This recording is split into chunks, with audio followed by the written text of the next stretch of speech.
দেশের রাজনীতিতে বিভিন্ন সময়ে সেনাবাহিনীর ভূমিকা এসেছে আলোচনায়।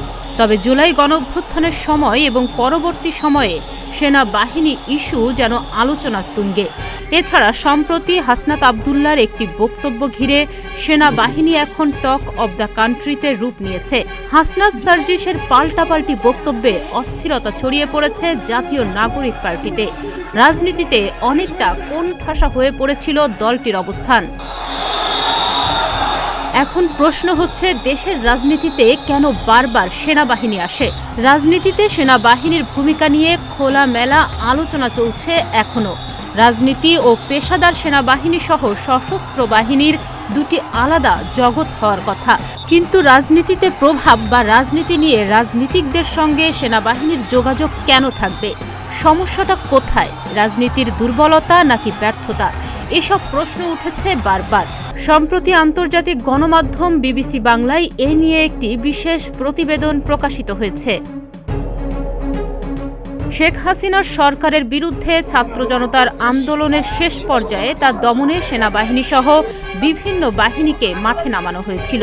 কিন্তু সেনাবাহিনী মাঠে থাকলেও আন্দোলন দমনে ভূমিকা রাখেনি।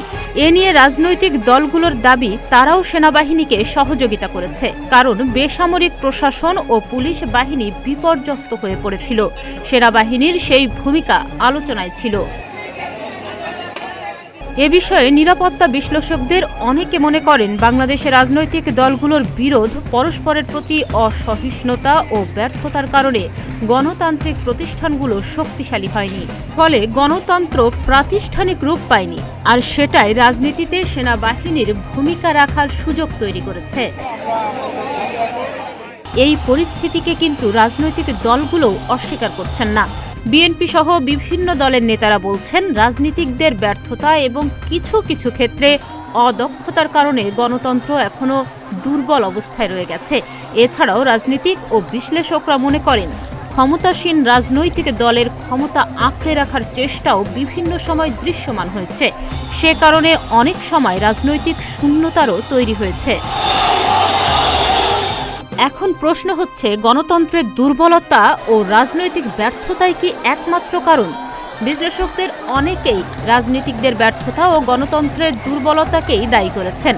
এ বিষয়ে বর্তমান অন্তর্বর্তী সরকারের উপদেষ্টা সাখাওয়াত হোসেন বলেন, রাজনৈতিক দলগুলোর নেতৃত্বের ব্যর্থতার কারণে রাজনীতিতে বিভিন্ন সময়ে সেনাবাহিনী ভূমিকা রাখার সুযোগ পেয়েছে। ক্ষমতায় থাকা রাজনৈতিক দল যখন গণতান্ত্রিক সব প্রতিষ্ঠানকে দুর্বল করে ফেলে এবং নিজেরা দুর্নীতিতে ডুবে যায়, তখনই সুযোগ তৈরি হয়। এই যে এতগুলো বছর কেন হয় না?